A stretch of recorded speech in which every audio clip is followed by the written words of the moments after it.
डॉ.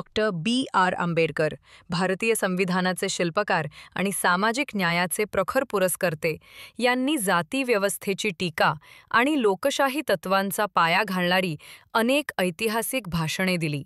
त्यांचे एक प्रसिद्ध भाषण, ॲनिहिलेशन ऑफ कास्ट, लाहोर येथील जातीविरोधी परिषदेसाठी तयार केले गेले होते. परंतु त्याच्या कठोर मजकुरामुळे ते तिथे दिले गेले नाही आणि स्वतः प्रकाशित केले. यात ते म्हणतात की जातीव्यवस्था केवळ श्रमविभागणी नाही, तर हिंदू धर्मग्रंथात रुजलेली एक असमानतेची व्यवस्था आहे आणि ती पूर्णपणे नष्ट केल्याशिवाय समता येणार नाही. जोपर्यंत जाती आहेत तोपर्यंत अस्पृश्य राहतील.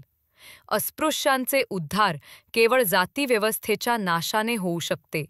ते पुढे म्हणतात की आंतरजातीय विवाह किंवा सहभोजनाने प्रश्न सुटणार नाही. जातीला पाठिंबा देणाऱ्या धार्मिक संकल्पना नष्ट कराव्या लागतील.